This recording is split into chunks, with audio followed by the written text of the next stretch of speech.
Hey guys,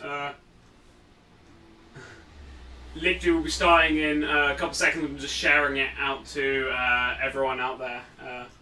Do say hi in chat, because currently I don't have it open on everything. Yeah, let's put you up there. Seems to be a bit of delay. So we'll try and keep that delay to a minimum, obviously.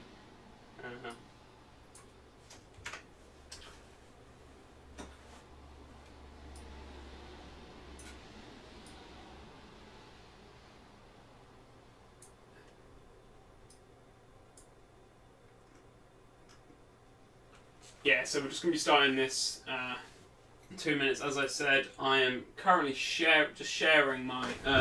is my mic even on? So yeah, currently I'm just sharing my... it's around on Facebook.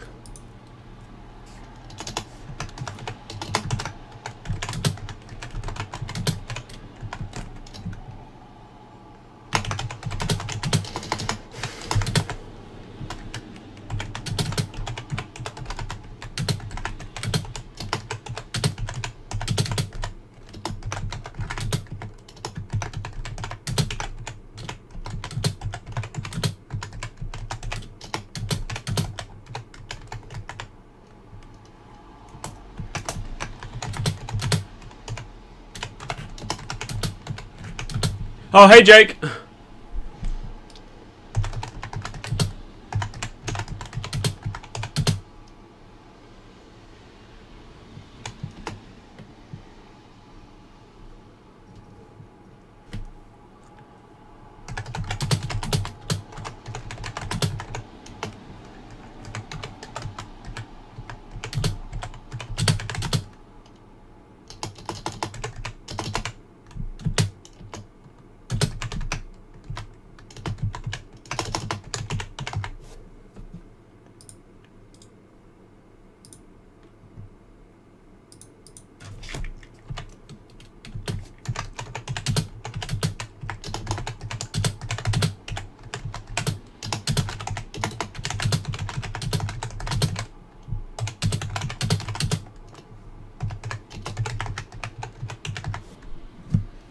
Hi there, Julian.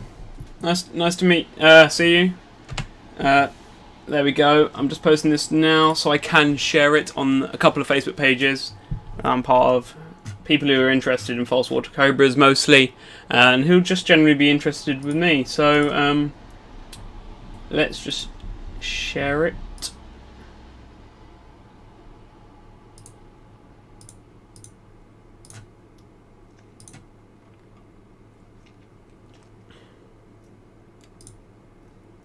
And share it in a False Water Cobra group.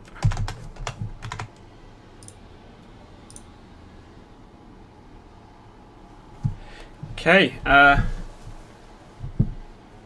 should I post it in AHH? Yeah, I think I will.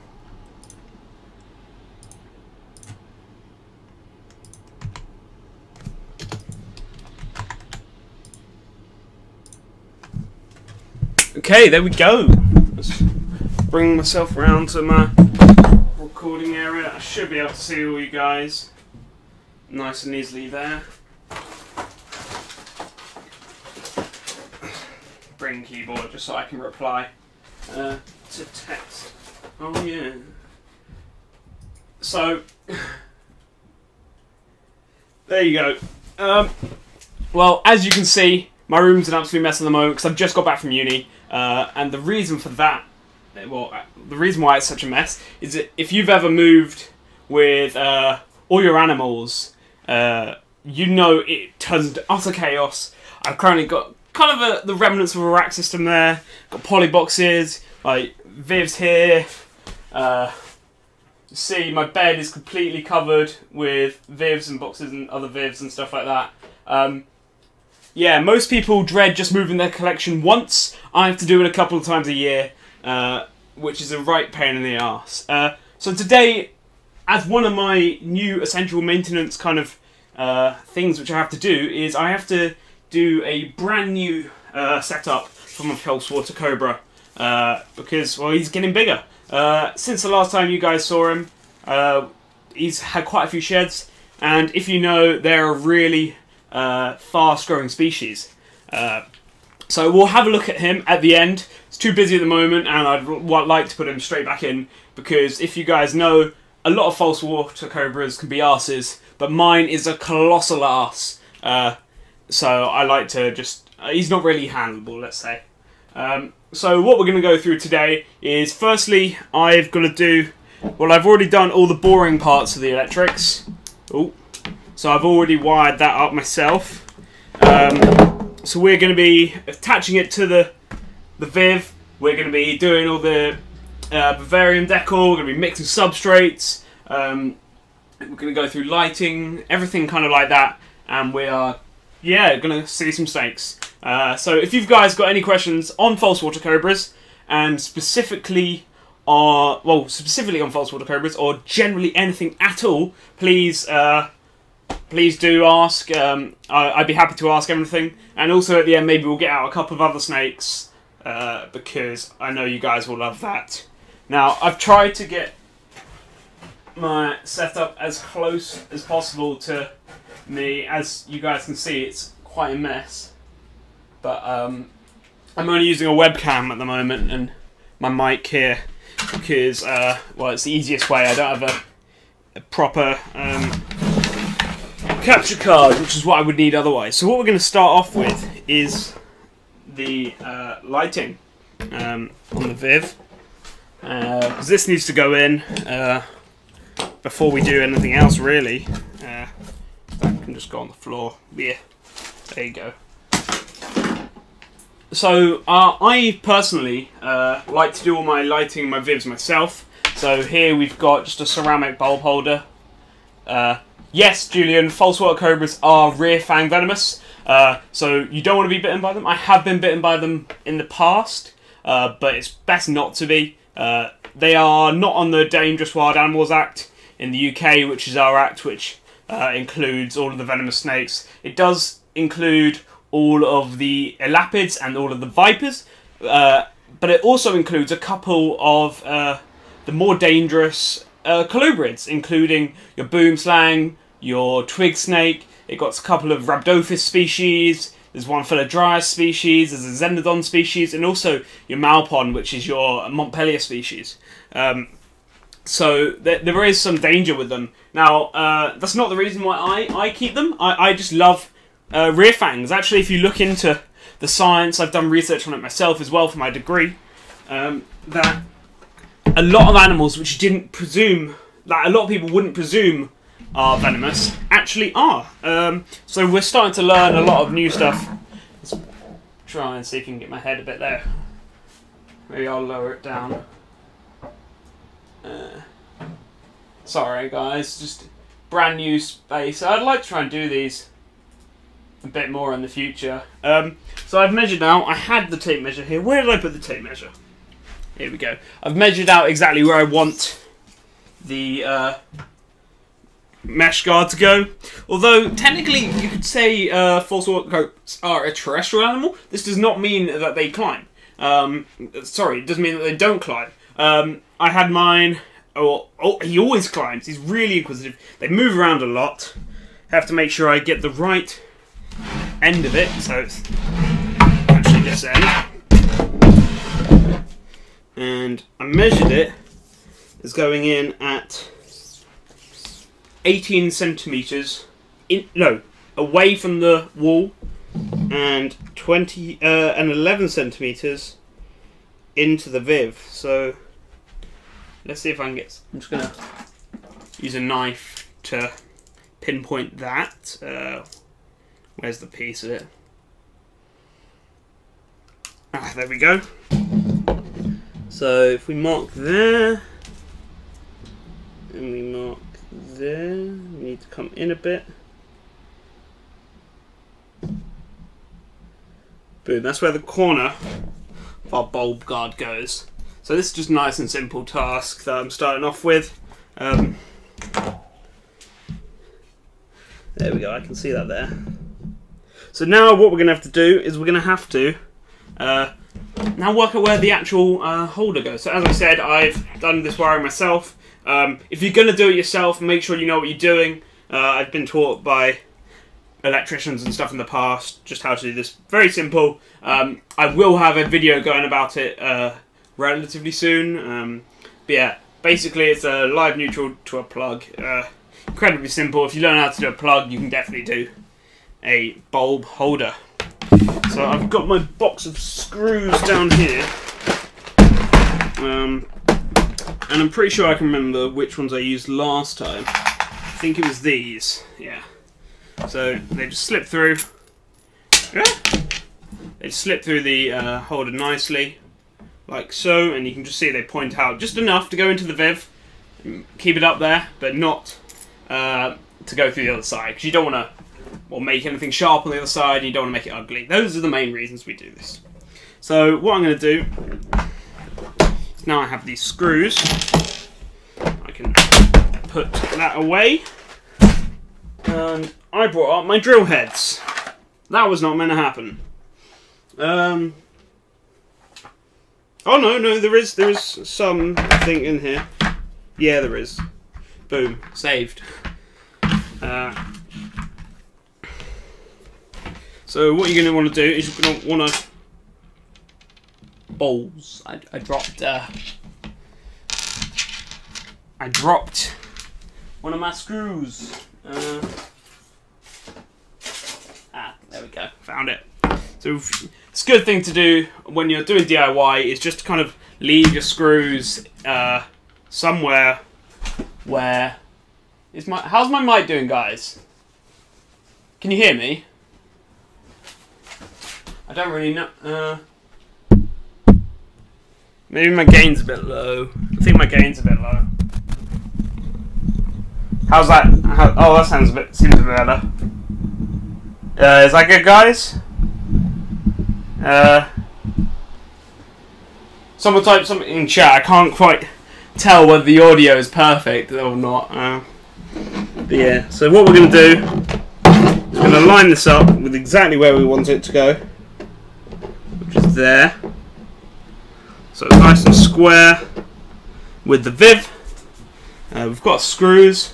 We've got our electric screwdriver. And then we just need to pick the head which best fits it.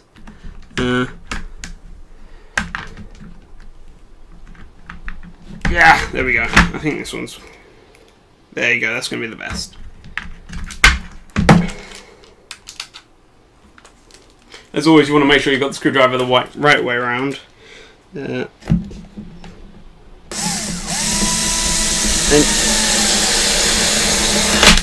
Oh god, I did it again. So, with these ceramic ones, if you push down too hard, you get bits of the... well, if you screw in too hard, you get bits of the ceramic pinging off. So, try not to do that. I just did it again. I did it on the last one I did. So, you don't actually need to screw them in too hard.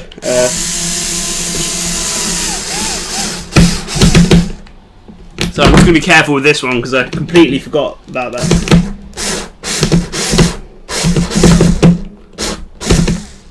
So there we go, it's nice and secure in place.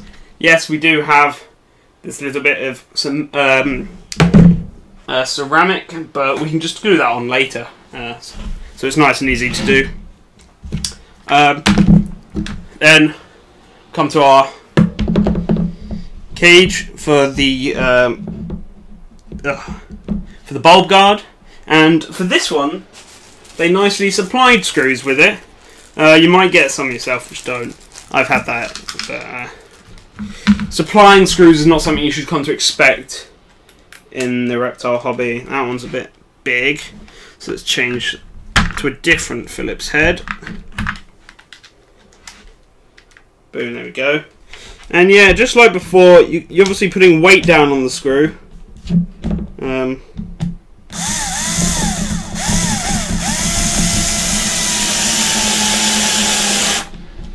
Until it goes in, and you've got obviously no worry about it splintering off, because these guys aren't going to break.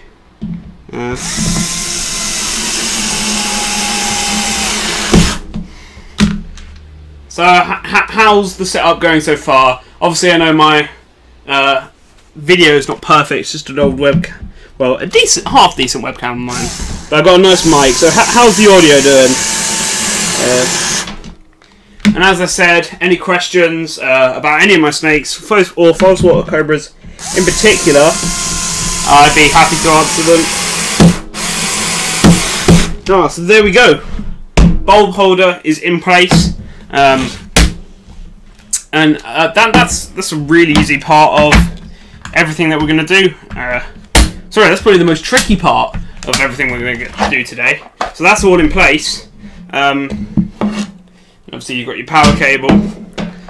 Oh, I just realised my thermostat's not attached. We might have to grab a thermostat by ripping it out one of my old bibs.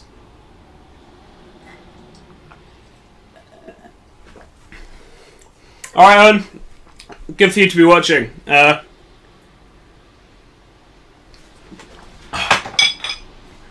don't know if it's the same with all of you guys with your reptile collections and like in your rooms, but mine is like the hottest room there is. Like it's 30 in winter. Yeah, it's horrific. Ah!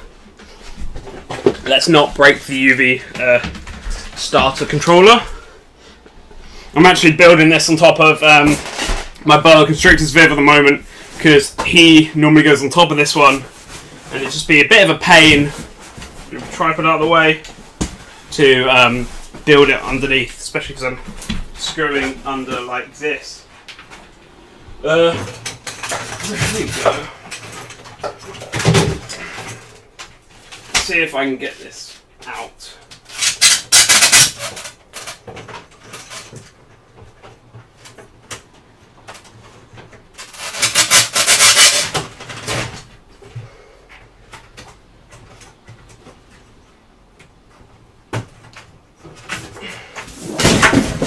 Oh god. Everything's falling.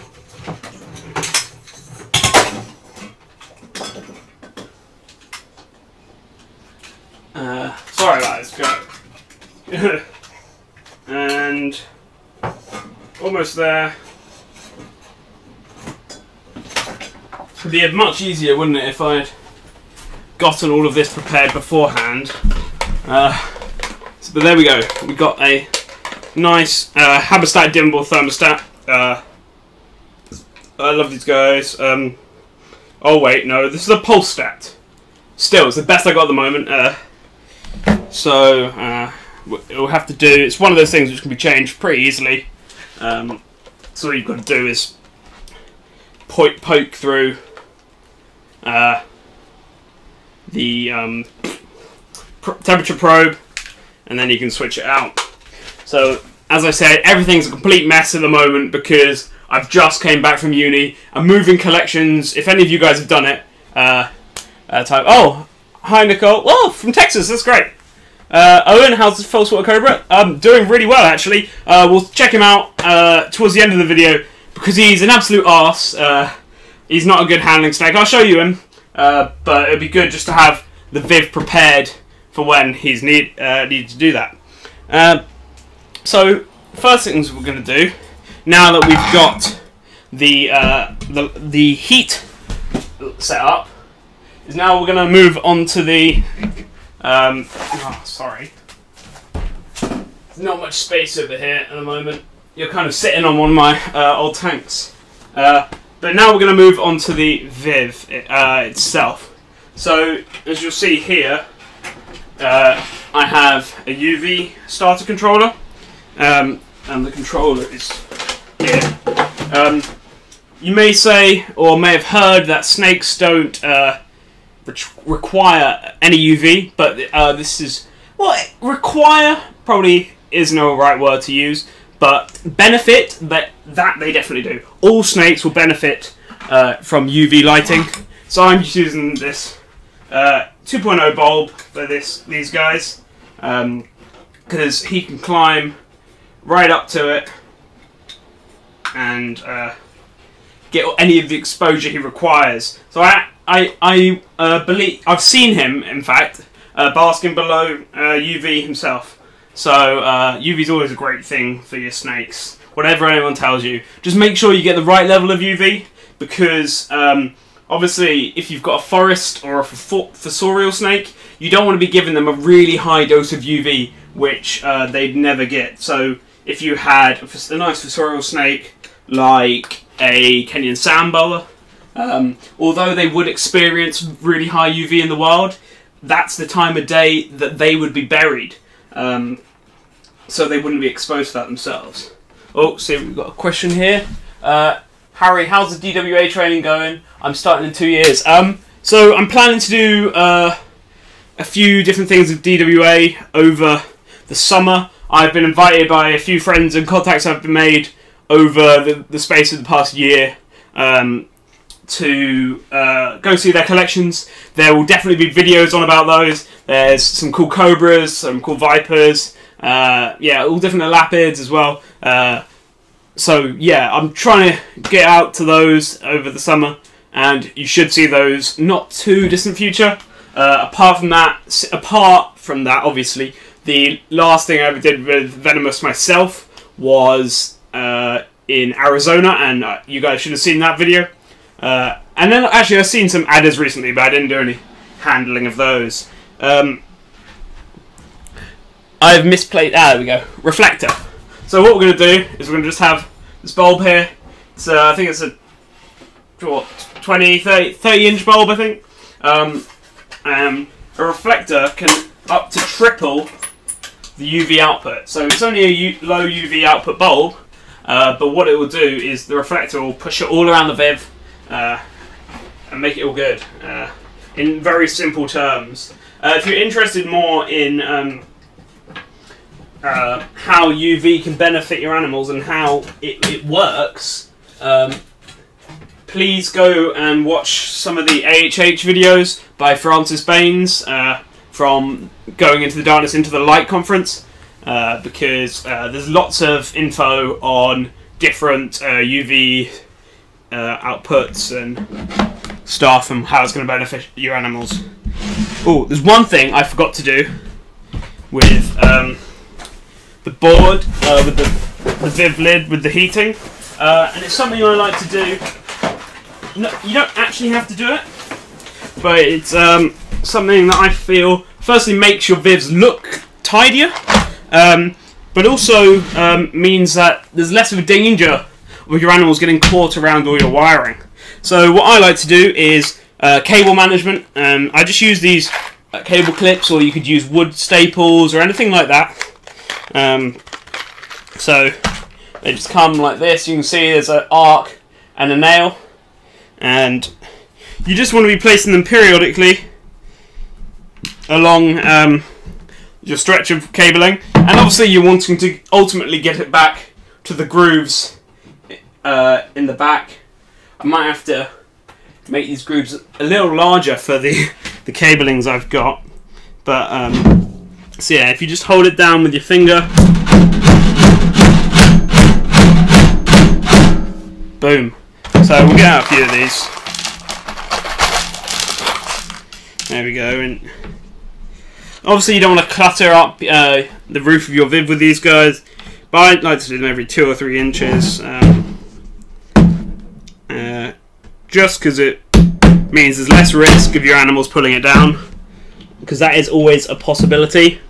Especially you want to do this stuff with your large, heavy-bodied boids, and anything which is of a decent size anyway, because you really don't want them pulling down any of your electronics, because this could be dangerous to the animal yourself. Literally any possibility. So I'll just do one more here.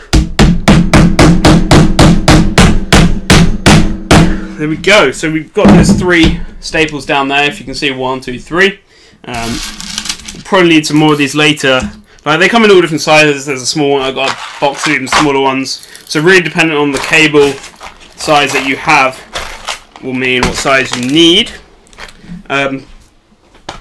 So I'm just going to have a look at the stuff that I'm putting in the Viv before we actually move on to shutting it up, getting everything together. And actually, yeah, we'll mix substrates and stuff like that before I put the lid on, just so you guys have got a better look. But I always turn to the more naturalistic Vivariums. I think they look a hell of a lot nicer. They may be a little bit more expensive, but I think it's worth it. And also they give a lot more enrichment to your animals and a lot more naturalistic environment for them to be in. Now these are let's say they're temporary naturalistic vivs, because what I really strive to want to do is nice bioactive live planted vivs for all of my animals if possible. It might be a bit difficult with some like the False Water Cobra if it's just going to destroy all of the plants, but it could definitely go bioactive. So if you don't know what bioactive means, that means putting different isopods, springtails, maybe cockroaches, mealworms, meal beetles into your substrate so that they eat up and decompose all of the waste which your animals make. This means you don't have to do spot cleaning, or if you do, you have to do it much more infrequently. And again, it really helps if you've got a live plant, because that breaks down all that nutrients straight into your soil substrate to allow the animals, the plants to grow even better. So, as I said before, I like to allow all my animals a chance to climb, and I know because I've seen my falsie up on a branch basking, and I know he's going to love it. So we've just got a nice piece of grapevine here, which is kind of going to go like that and across the viv, kind of like this, just so that he can do whatever he wants. He can get up under the UV, he can get close to the heat, he can go for a wander. Like the ultimate thing to do with reptile keeping is give your animals options, because you know what, maybe a royal python will spend a lot of its life underground. Don't quote me on that. There is lots of scientific literature on other hypotheses, but it will come out still. It may be nocturnal, so it might spend the majority of its time active at night, but that animal will also be out during the day. And there is proof of that by seeing like your classic nocturnal geckos out during the day basking. So it's really interesting to research. Additionally, it's got a nice piece of cork bark tube, which will be a good hide. And he's not going to outgrow this for a long time. I like to use some natural rock work. This is just kind of propping up the hide into a nice position for easy access. And I've also got one of these corner hides where the lid comes off, although the lid's a bit difficult, so I will not be chucking my hand in there to help him get out. So that's the Vivarium decoration that I'm going to go with. I will also end up chucking in a few plastic plants, because as I said, I didn't say why, but I can't do my live planted setups at the moment because I'm not here all the time. So this is my house at home in London, but I'm not here all the time because I'm at uni still. So for 2 years or so I won't be able to do full planted setups. I'll give you a look at my Boiga Viv at the moment, because that's got a couple of planted bioactive components, but I can carry that between uni and home, so that's kind of why I've done that. So what we're going to do is we're going to look at the substrate now, and I've got some stuff which is kind of pre-mixed. So in here I have a mix of so my brother's just walked in. Are you getting involved, Tris? This is a live stream. I know, I saw on YouTube, that's why I came up.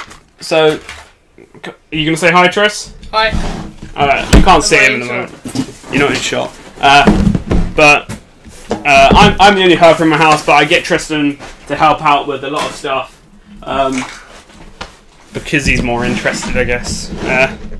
So yeah, what we've got in here at the moment is a mixture of potting soil, or was it topping soil? I've got it from B&Q, this, and also some kids' play bark, same again, it was from B&Q, all mixed in together, so this gives kind of a more jungle texture. I've also now prepared a load of cocoa fibre, I don't know if you can see that, but yeah, like, so the kind of general stuff which you can get in bricks or in bags. Did that come up with it? And we're just going to throw it into the Viv. It should all come together very nicely. I don't know where I put my spade. There it is. To mix up with, it's in the tank below you guys. Oh, we're back up to 6 viewers. Thanks for watching, guys. Like, I mean, I know my channel's only small, but I am hoping to build it over the years. I'm really trying to show you. Jake, do I think Kempton will ever happen again? I think it's very unlikely. I know it's a shame, but if you've heard of the APA or ANA, I can't remember which it is. Basically, it's a group of UK animal activists who have been striving to shut down the reptile hobby in general in the UK. I think they're against all animal keeping, but the reptile one is the easiest to kind of attack, which is why it's ended up coming to us. Oh, what's up with my... You've still streaming? got audio, but no. Why isn't my camera working? Can... 7 viewers. Yeah, you got audio, but no. Can anyone... stop moving. Let's see if I can fix this.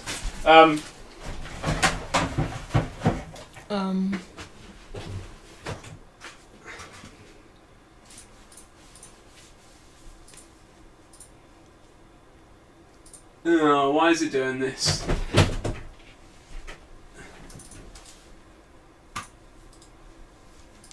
Cut off the camera and then. That's what I've done. Still coming up as a still. Which one is it? Let's see if I can unplug it.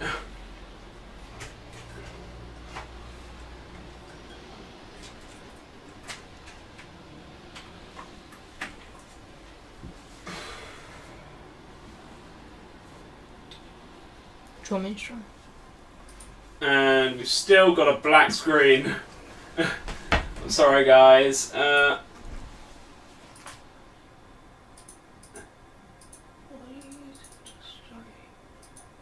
XSplit.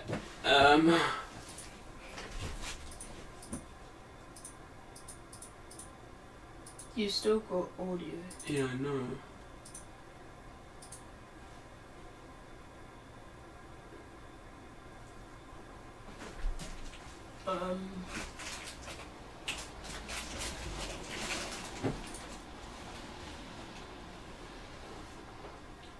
Oh, I'm sorry, guys.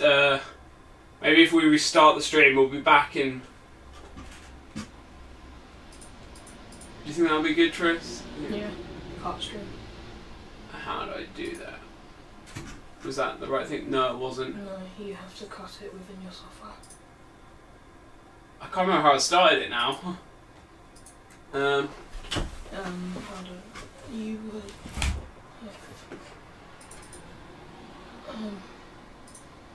yeah. Oh, I think I remember. Yeah, cool. We're live. You're going to broadcast soon, so... Yeah, you're live. Okay, sorry about that, guys.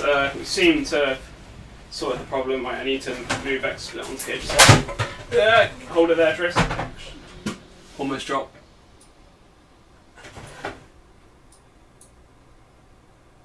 Oh, where'd it go? It's difficult working with two screens at the same time. Yeah, move it there. Oh wait, I need to get the chat in view. Where's the chat gone? Boom.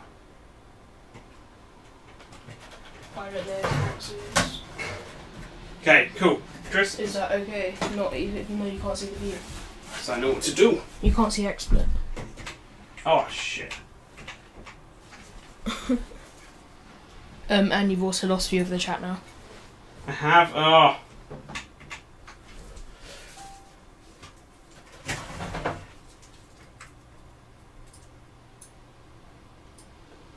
Alright, cool. And you got question 1. Okay, sorry. There we go. Should all be back right now. I have no idea why that did. It just took a restart of the stream to get it going. Let's get back on to questions. Jack Luckhurst, my captain, well, ex-captain now for Canoe Club, wants to give the Canoe Club a shout out. It's good to keep a shout out, but yes, Jake, they'll never stop us from keeping. It's not going to work. Why don't they attack zoos? Because they would attack zoos, but attacking keepers is so much easier.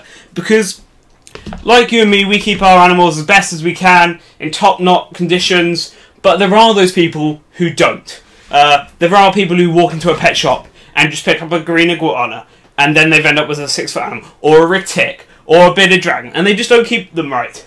And for these reasons, the hobbyist industry, the private sector, is so much easier to attack than the private industry. But yes, there are people out there, as Katsun is saying, they do attack the zoos, so it's not just the private industry, but private industry is hit the hardest.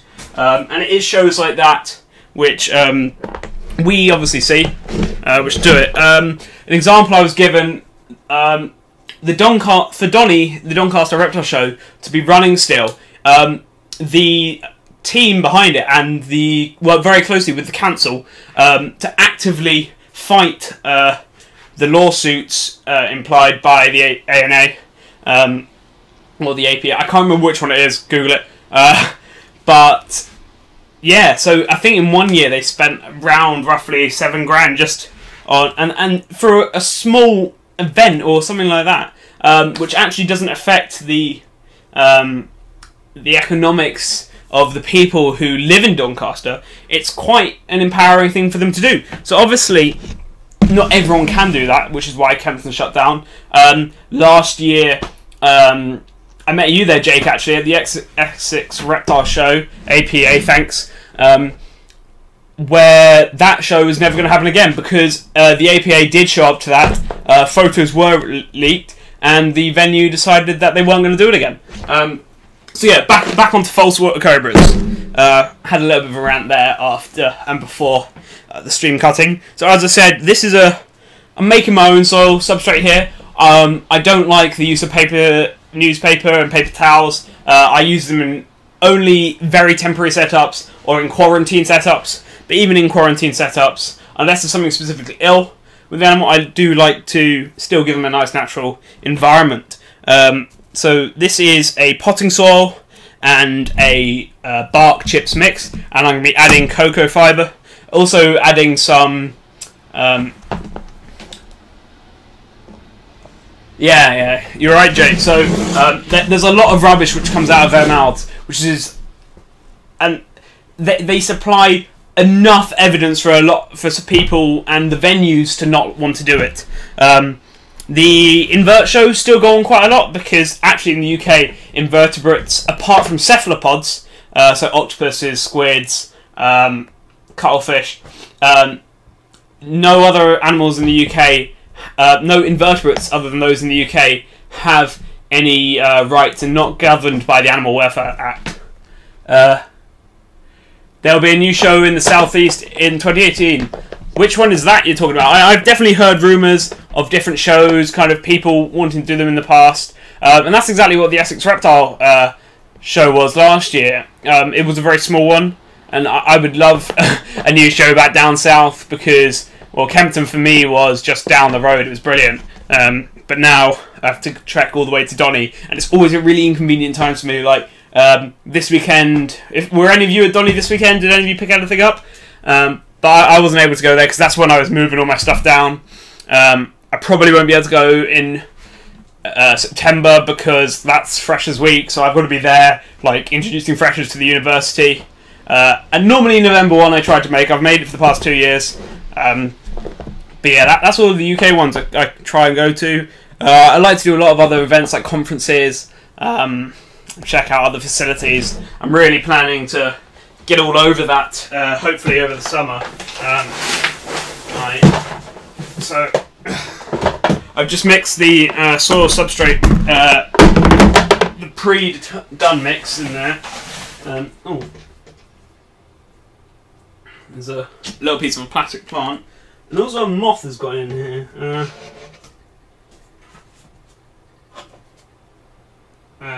Don't know where it went. It's not going to harm animals, especially not falsy. You can take it. So we've got a nice kind of dirty, soft soil now, and we're going to layer it with a load of, you know what, I'm just going to pour it in. It's all going in, and it's all stuck to the bottom. Well, yeah, this is just Exoterra's bricks of cocoa fibre. This can be really good as like an addition to a soil substrate. It's got a really nice colour to it as well. And did I just throw some out of it for me there? That's probably not a good idea. Because the glass is out, they help me be able to like escape it and everything. Probably should be videoing this because I am eventually soon going to be making just a general video for my channel on False Water Cobra setup, and it'll be obviously in this Viv. I think that's all of it out of the bucket. It's like when you're trying to get the last bits of ice cream out of a tub. Yeah, just gonna give this a nice mix in. I've got more soil and more sand and a bit of everything for if I need it. Oh god, I've got a feeling it might be dinner. No? Okay, we're good. So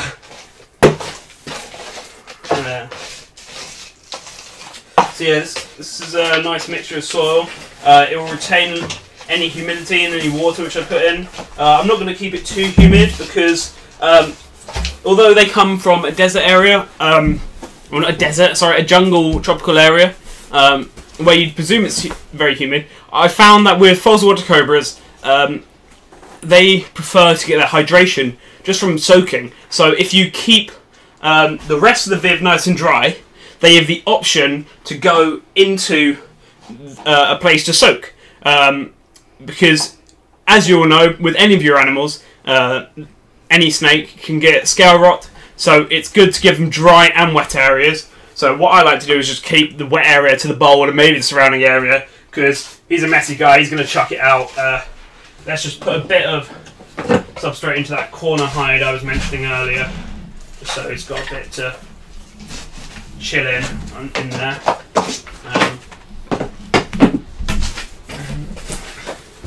It's a nice layer. We've got some, obviously all the cocoa husks, the brick, and all the soil and everything in that. Yeah, shake it off my hand. And now we're just going to dress the Viv with, I can't remember which way I put this in, with all the pieces of decor that I've brought out for it. I have misplaced my stone. Here it is. So we've got a nice rock. The rock is also actually useful for falsies because if you're feeding them any fish or stuff, the good fish to feed is like trout and salmon, and there's lots of things. Basically, you want anything which doesn't contain thiaminase, because it breaks down the thiamine in them. The UK YouTube community should help try and get one sorted out. I'm going in September. We are organising it. Should be a reasonable size. Sure, you'll hear more soon. Well, if you're helping organise it, Kat, I'd love to maybe get down 2018. As long as it's before September in 2018, I'm still planning in the country. I'm planning to be out of the country for quite a while, from September 2018 until for 8 months. So if it's then, I won't be able to come. But otherwise, if you're organising it, I'd love to get involved on the kind of publicity side of things. If you've been watching my stuff before, you'll see that I don't portray any shows in a negative way. I've been to Ham myself, and it's the industry. I do know why, Jake, as you're saying, the YouTube community should help get it sorted out. I don't feel like the UK YouTube community for reptiles is very strong at the moment. I I don't think the community is entirely strong. Like, it's nowhere near anything else like gaming or vlogging or whatnot. And my part of it still is very small. I'm trying to build up an audience because, well, I feel like I've got something to say. I've got things to educate about. And my priority in my YouTube channel nowadays, yes, I started off quite different. I should do a live kayak video. Well, we could maybe try next year when I'm back in somewhere. I guess you can do it because you can do live stream from your phone nowadays, so that'd be easier to do. So Jack, if you want to, we could do that. But yeah, with the YouTube community in the UK for reptiles, it's not really big enough yet, and my force and want behind myself is to get the more unusual species, which maybe you guys don't keep yet, and to present them to yourself so you can have something to aim for. I've got some friends with some incredibly cool rare species. If you take an example, the only reptile room tour I've actually put on this channel so far, which isn't my own, is Tim Baker's. If you go back and check that out, you'll see that he's got some really cool species of a garmed lizard, and he's also got some nice tree frogs, including the lima leaf tree frog, which is critically endangered, and he's breeding them. You know, he's part of the project kind of now. I would be getting some myself. I would love to have those guys, but as I said, because I'm going away for 8 months in about a year's time, I'm not going to be able to keep. Like, it's going to be difficult enough to find homes for my currently 9 snakes and 4 lizards. So yeah. Now I'm just going to chuck in this big bit of vine wood that I talked about before. Boom. So it's below the UV, so it gives him somewhere to sit on.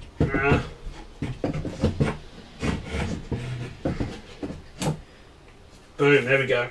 So it gives him somewhere to sit and bask under the UV, and he can go anywhere if he wants additional heat source. I have misplaced my water dish.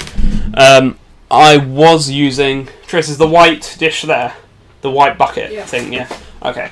So I'm currently just using a Burplast tub as his water dish because I haven't got anything of size for him at the moment to fully submerge himself. You want something large enough for them to be able to submerge themselves. Pridey is saying hi. I'll get a GoPro Hero 5 and drone. We can stream that off. Pridey, please do. You guys won't know Pridey. He's somebody who I know from all my gaming stuff, which I do personally. And over the summer, we're planning to do a week of solid filming. That will include maybe a bit of my own stuff. So at that point, everything shouldn't be a mess anymore. We're going to do a brand new reptile room tour. It's been 2 years since I've done it. There's always been a reason why I haven't been able to do it. Mostly because of the mess in my room. But I'm setting up all new vivs. I'm getting a load of new vivs soon. Going to be doing brand new vivs for my Kenyans and Hoggy. And we're going to be visiting lots of different collections, hopefully over the country. Well, generally mostly in the south because it's too far to drive anywhere else just for this. I will be doing things further afar myself, but he'll also we'll be doing some wild herping hopefully as well. Got a cool, hopeful midwife toad episode coming here, which I've been discussing with my friend who researches them. So yeah, we've got all of that to look forward to. That'll just fit there for now. So now we've just got a few fake plants which I'm just going to shove in. Fake plants are always a nice addition to your viv. Like, you can't always have live plants. Maybe you can't look after them yourself. Some people do really struggle with live plants. I've personally not had much experience myself. Like, I've literally just got a pothos growing in my viv, and that's the extent of my experience. And it seems to be doing relatively well. But you also need to think about specifically your lighting. So you might want a jungle dawn or something like that if you're going to be... oh god. I might need something to sit there under the... Do I have any stones in here? I'm just looking through my collections of animal pieces over the years for a big stone to wedge this log in. I don't think there is anything in there, Chris. I've only got a really big one. That's all I can think of. Yeah, I'm not going to use that for this. Or this small water bowl thing. Boom, that'll do for now. That could be lost underneath the substrate. And you not want like a second camera? Because no one can see inside. Oh, Tris, if you're willing to video the actual building of it, then we can use this footage to create the actual video when it goes on my channel. That'd be helpful. Okay, but we could add another webcam. I don't have a... Oh, what? Because you've got the extra long cable. Yeah, possibly. If you want to go do that. The longer cable will allow them to have a look into the bit. I'm just going to move some of this substrate. Do you want me to grab that stuff? Yes, please. Just remember that Tristan's got a USB extender. It's a really good one, actually. I mean, it's got really good length. Have you got good enough lighting? Would you need that? Yeah, we'll ignore lighting for now, Tris. We've got we're pretty tech-savvy house actually. So between me and my brother, we've got lighting units. We've got I've got DSLR cameras and microphones. We've got I don't know, a bit of everything. But as you say, Pridey, I'm actually out of a GoPro at the moment. I've got my as secretary of Herpsoc. I'm currently responsible for our GoPro. So I'll have that over the summer. But apart from that, I don't have one myself. Jack, guys, please give Jack hate because he broke my GoPro. I think he might still be watching. I don't know. But yeah, so that's GoPro. And yes, I'd love a drone, Pridey. Please, can you get me a Karma or something? Not a Karma. What? I don't want a Karma. I mean I don't want the Mavic. Sorry, Mavic Pro. That's exactly what I want. I'd love a Mavic. Just something which I can travel with. So if I was when I went to Arizona or Mexico, I could have done it with it so badly. Then I would have absolutely loved it. So I think there we go. So we're coming on to the next stage, and that is lighting. And for now, I've only got these red bulbs. I will be purchasing some just white spot lamps in the future or in the near future and switching them out because well, one thing which is important with your animals that when you're keeping them, you do want to resemble their the wild as naturally as possible. And one of those things which comes from the sun is actual light, and you want to match that intensity of light. That's something you don't get from UV bulbs, so that's why a spotlight is actually better rather than just your regular lamps.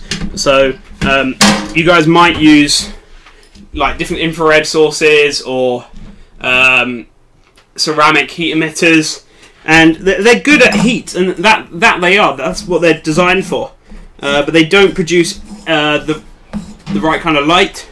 And ceramic heat emitters also have the downfall of that their heat isn't penetrating. It's just emitting. So the UV radiation from a spotlight or from the sun comes and penetrates about 5 mil into your skin. And that's incredibly important for heating up a reptile. So yeah, there we go. We've got our light fixed. Where did I put the thermostat? Thermostat here. By the way, you have 10 more minutes. 10 more minutes? Yeah. Till what, dinner? Yeah. Okay guys, I think we're almost done anyway, so it's probably fairly decent timing. Thermostat's going in there. Luckily, so this bit I got for free, and luckily the previous owner has drilled an additional hole for his own lighting, which I can put my thermostat through. Now we're gonna have the tricky part of we're going to have to move that truss. Can you add that?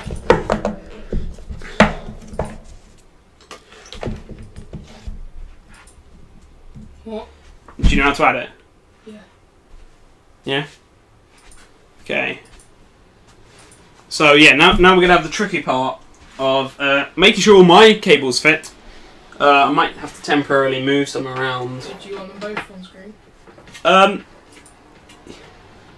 Yeah, if you do the big screen, that one big screen, and the other one, and the other one in the corner for now. And if you want to get like the two set, oh, actually it's a bit late to do that, isn't it?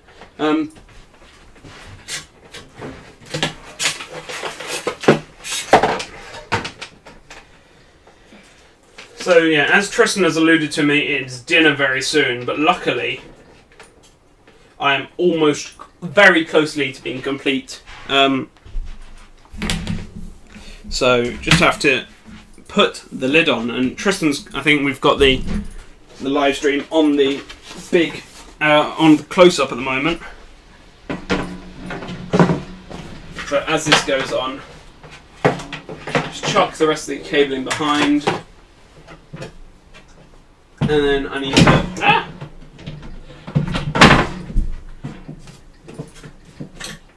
sort out the cabling, just so. Oh, wait. I realise one mistake that I've done. I've put the last wood staple too close to the wall of the Viv,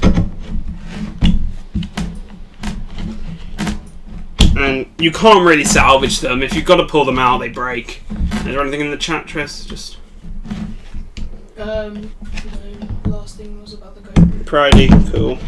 It was nice to see you guys all supporting this live stream. I'm not going to do them too often. It's been something I've wanted to do for a while, because I don't know, lots of people are doing, and I'm very interested in the tech behind it. It's also a good way to interact with. This isn't the best way to do this, but with your community. Are you okay on close-up? I can't see it. There we go. Yeah, that looks good. Could you turn the screen to me, Tris?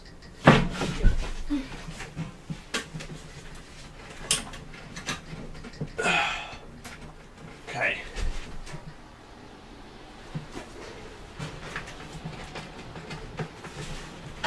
And I think that is almost done.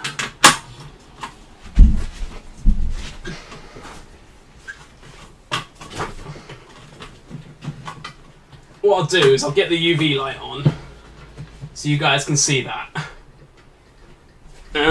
in there.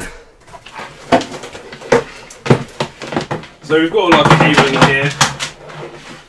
Sort out the thermostat in a little bit, but I'll just do this so you can see. Again, another sign of a keeper. You've got all these temporary rubs and stuff like that. Literally my rub collection's exploded because I've got stuff for here and for Banger, but it's all just... There we go. So you can see inside there at the moment. Let's actually, let's get the red light on too.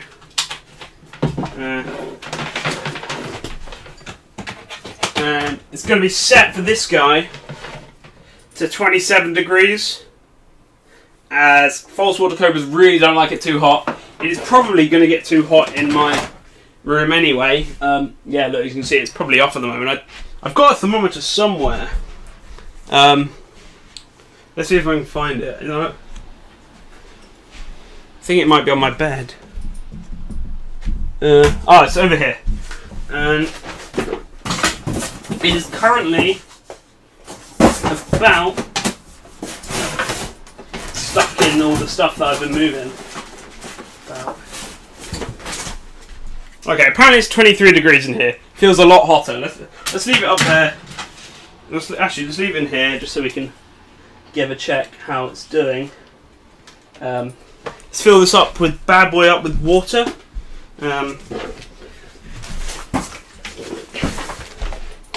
Oh wait, just had to bang out, yeah. A little bit of dust in there. And there's no harm in getting water in your, sorry, a bit of dust in your water dishes, because it's not going to harm your animals.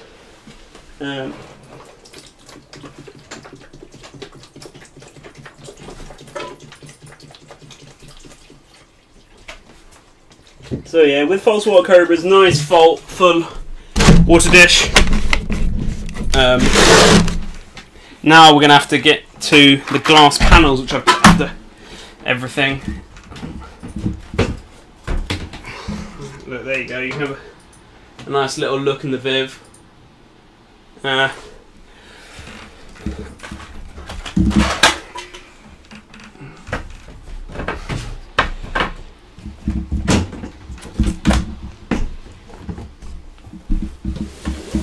There we go, it's two nice glass panels.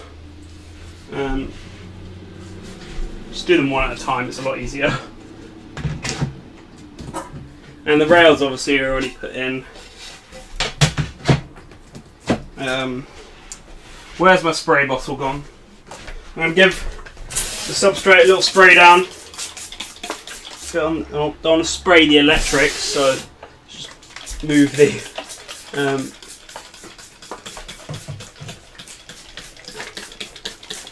there we go. I'm going to throw some moss in here once it's all done. I've got to grab a lock and key for this guy, because if there's anything I don't want getting out, it's definitely him. I can't tell if the heat bulb's on. Let's give it a whirl. Just plug straight in. You guys tell me if it turns on. I plugged out the wrong one, but it's still not turned on, so maybe I've done something wrong. And I can't imagine what I've done wrong. Bulb, wires. Jake's Reptiles, I'll send you the link on Facebook. What's this for? Just a comment. What's that, Jake? Oh, I don't know.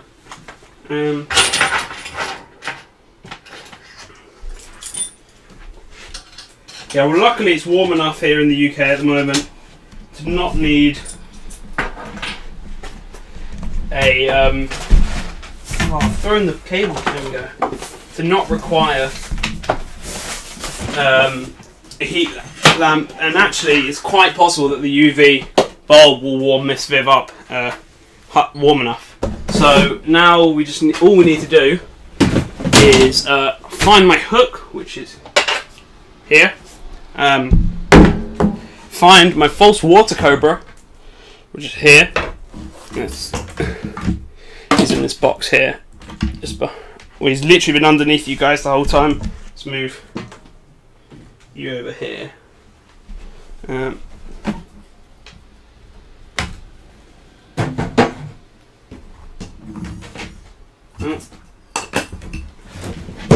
So here we go.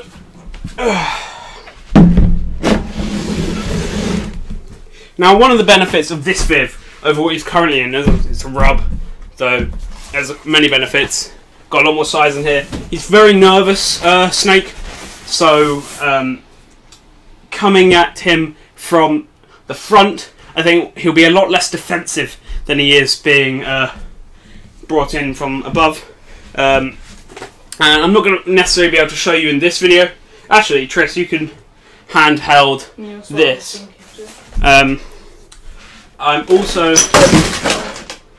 going to have just a glove on standby, just in case he's been a bit awkward, because he typically is, so I can grab him and throw him in. Yeah, again, sorry guys, this video been absolute chaos. This is my nice John Ziegel retractable hook. Taking it to Arizona. Where else?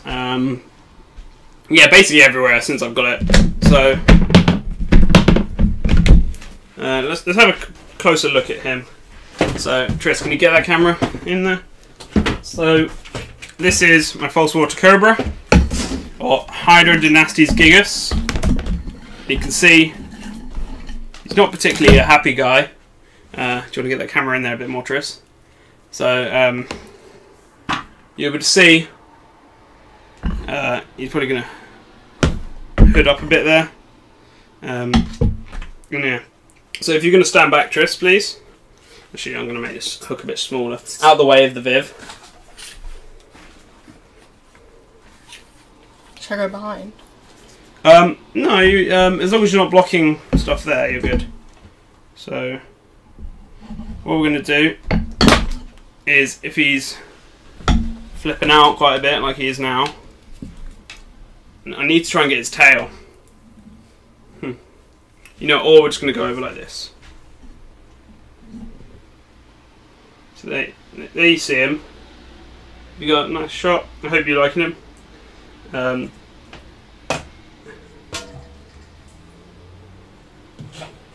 don't go in the hole. I want them to see you. Yeah, go somewhere else. So as you can see there, he's just making his way around the Viv. Do be careful, Tris. But you should love this place. It's got lots and lots of space for him. Yeah, it's a very nice naturalistic enclosure. As I said, there is no planted element to this because I am not here all the time. It's kind of, it's a bit, it's not really right just to be leaving bulbs on constantly whilst I'm away to feed plant growth. Also, I will not be here to water them or anything like that. So I'm going to just leave it as with. The problem with this lock's not perfect. Wait. Yeah.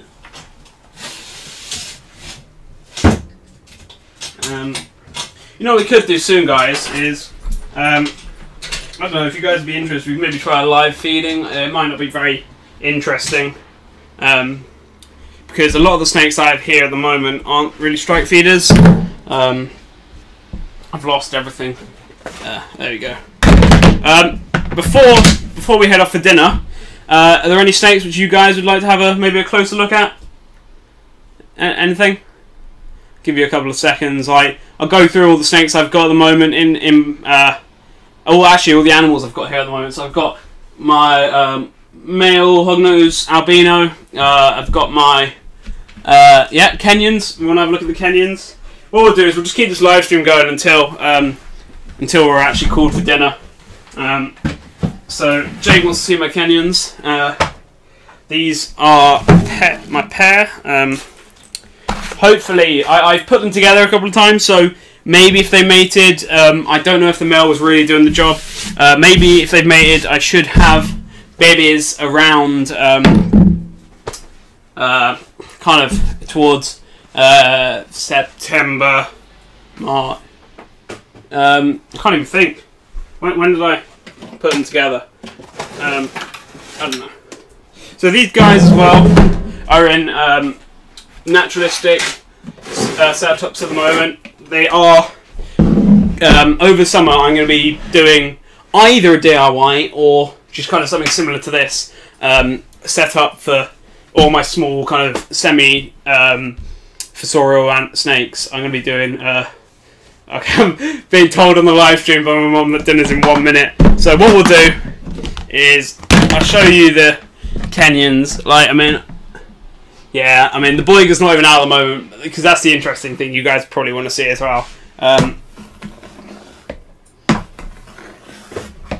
There he is.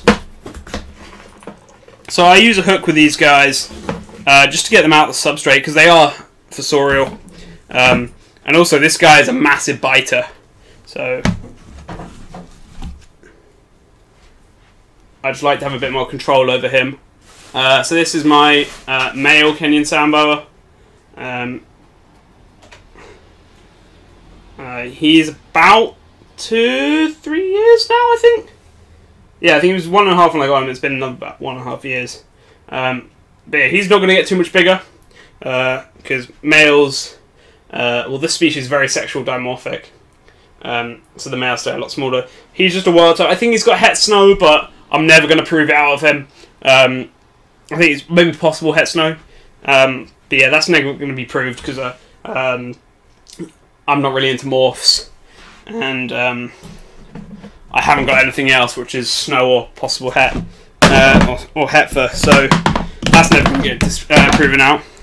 The water's dried up. Let's fill that up just at the end of this video. And the female needs a bit more of a larger viv sooner than he does, because this is only a temporary, as I said. But she's about 1.5 foot, maybe coming on to 2 foot. This is my female. As I said, I did put them together. So hopefully, maybe she'll be gravid. She just shed off. Well, I put him in either side of the shed, just to kind of keep it natural. But yeah, so this is her. She's not as pretty as the male, but as you can see, she's definitely a nicer size, and she'll still continue to grow. Yeah, you keep your male in a 2 foot viv happily. Yeah, I mean, your hoggy, yeah, that's perfectly fine. Males are going to stay nice and small. Well, hoggy males are as well. Well, same with Kenyans. They're very similar species. You know what? I'll get out my hoggy whilst we're here. Basically, they are co-evolution. So, the hoggy is the South American version of the Kenyan sand boa, and vice versa. North America. The western hognose snake comes from North America into Mexico as well. So Mexico and I can't even think. Mexico and Southwest US is the hognose. So this is an albino one, obviously. And then the Kenyans, although the Kenyans are more subterranean, more fossorial, this guy barely buries, actually. They play incredibly similar roles in their environments, and that's why they have incredibly similar husbandries. So I've got to go for dinner now. I hope you guys enjoyed this live stream. I'll hope to do more in the future. As I said, there should be a False Water Cobra care video coming out pretty soon. Now I've got it all set up, it should be pretty good to do soon. Make sure to check out my Facebook page. I've started up a new Facebook page now for this channel. It's on like the banner of my channel, as well as my Instagram, where I put all my wildlife photography. Nothing silly, it's all pretty good stuff. So thank you very much for watching, guys.